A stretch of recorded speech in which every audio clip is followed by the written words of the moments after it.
Assalamualaikum warahmatullahi wabarakatuh. Selamat pagi, selamat siang, selamat sore kepada dosen pengampu mata kuliah Fikih Muamalah dan rekan-rekan sekalian. Perkenalkan, nama saya Ilham Pamungkas. NIM saya 080204250079. Video ini dibuat secara individu untuk memenuhi tugas ujian akhir mata kuliah Fikih Muamalah.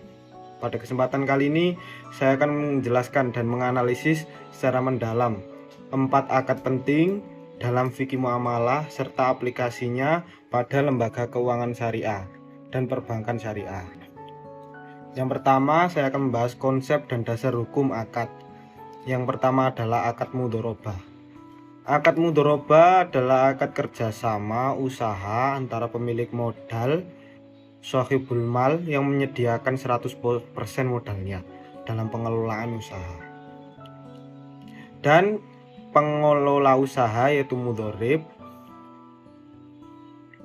Keuntungan dibagi berdasarkan nisbah kesepakatan di awal, sedangkan kerugian finansial ditanggung sepenuhnya oleh pemilik modal selama bukan karena kelalaian pengelolaan. Dasar hukumnya adalah bersumber dari Al-Quran Al-Muzammil ayat 20 tentang mencari karunia Allah. Dan yang kedua, saya akan membahas akad musyarakah. Konsepnya yaitu akad musyarakah adalah akad kerjasama antara dua pihak atau lebih untuk suatu usaha tertentu, di mana masing-masing pihak memberikan kontribusi modal atau syarih. Keuntungan dan kerugian dibagi sesuai porsi modal atau kesepakatan yang dituangkan dalam akad. Dan yang ketiga adalah akad rohn. Akad rohn adalah secara bahasa berarti tertahan, dan secara istilah rohn adalah menanam harta milik si peminjam. Rohin sebagai jaminan atau marhun atas utang yang diterima dari pihak yang memberi pinjaman atau murtahin. Dan yang keempat adalah akad qard. Qard adalah akad pinjaman dana kebajikan kepada nasabah muktarid yang wajib dikembalikan dengan jumlah yang sama pada waktu yang disepakati tanpa adanya imbalan ataupun tambahan.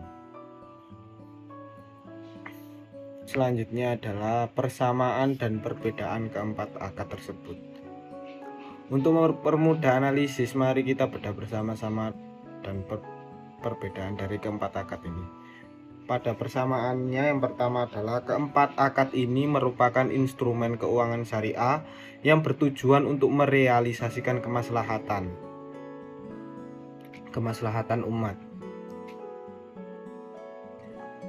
serta tolong-menolong ta'awun dan menghindari praktik riba, gharar maupun masyir sesuai prinsip syariah. Perbedaan utama ada mudharabah dan musyarakah. Mudharabah dan musyarakah itu masuk dalam kategori akad tijari atau bisnis atau komersial yang bertujuan untuk mencari keuntungan. Bedanya pada mudharabah modalnya 100% dari satu pihak, sedangkan musyarakah modal berasal dari patungan kedua belah pihak atau lebih. Sedangkan rohn dan qorid masuk dalam kategori akad tabarruk sosial atau kebajikan yang tidak bertujuan mencari keuntungan komersil. Bedanya qard adalah penyalurannya pinjamannya itu murni, sedangkan rohn adalah akad pengikat jaminan atas suatu utang agar piutang tersebut aman. Dan yang keempat adalah analisis praktik sesuai ataupun tidak sesuai syariah beserta argumentasi. Yang pertama yaitu pembahasan mudharabah. Contoh mudharabah yang sesuai syariah. Nasabah menyimpan dana di bank syariah dalam bentuk deposito mudharabah. Bank mengelola dana tersebut ke sektor real di akhir bulan. Keuntungan dibagi sesuai nisbah, misal 60% bank ataupun 40% nasabah. Jadi sesuai buku fikih muamalah kontemporer dan fatwa DSN MUI nomor 7 karena pembagian keuntungan menggunakan presentase nisbah dari hasil usaha bukan bunga tetap tetapi dari pokok modal. Contoh yang tidak sesuai syariah yaitu Bank Syariah menjanjikan keuntungan tetap setiap bulan sebesar 10% dari nominal modal yang disetor nasabah tanpa peduli bank sedang untung ataupun rugi. Jadi ini tidak sesuai syariah karena mengubah akad mudharabah menjadi investasi bodong atau riba. Keuntungan harus berupa persentase dari laba atau nisbah, bukan dari pokok modal. Sebab jika menetapkan angka pasti di awal itu menyerupai riba nasi'ah. Yang kedua, pembahasan selanjutnya yaitu pembahasan musyarakah. Contoh yang sesuai syariah. Pembiayaan kepemilikan rumah melalui musyarakah, yaitu bank dan nasabah patungan membeli rumah, porsi modal bank mengecil seiring nasabah mencicil membeli bagian modal bank. Contoh yang sesuai syariah yaitu pembiayaan kepemilikan rumah melalui musyarakah mutanaqisah atau MMQ. Bank dan nasabah patungan untuk membeli rumah. Porsi modal bank mengecil seiring nasabah mencicil membeli bagian modal bank atau porsi kepemilikan bank berkurang secara bertahap. Dan contoh yang tidak sesuai syariat dalam pembiayaan musyarakah adalah ketika usaha syirkah mengalami kerugian murni karena faktor alam bukan kelalaian. Bank memaksa nasabah menanggung seluruh kerugian modal milik bank. Jadi tindakan ini batil dan tidak sesuai syariah. Berdasarkan kaidah fikih al-ghunmu bil ghurmi. Keuntungan sebanding dengan resiko.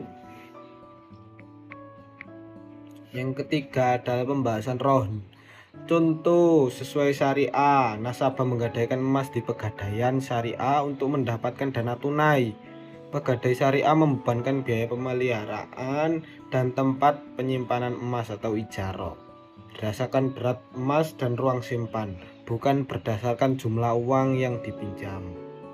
Argumentasi ini sesuai fatwa DSN MUI, yaitu biaya ijarah sewa atau tempat diperbolehkan asal dihitung berdasarkan objek barang yang dititipkan, bukan presentase dari nominal pinjaman.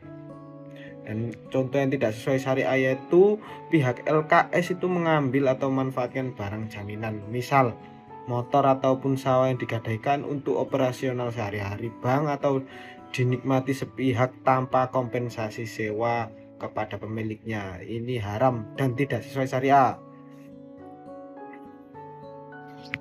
Dan yang terakhir adalah pembahasan qard. Contoh yang sesuai syariah, bank syariah memberikan pinjaman talangan haji atau pinjaman darurat qardul hasan kepada nasabah tanpa mensyaratkan imbalan tambahan. Di akhir periode, nasabah mengembalikan pokok pinjaman dalam jumlah yang persis ataupun sama. Argumentasi ini sesuai fatwa DSN MUI. Akad korni murni merupakan akad tolong-menolong. Tabaruk.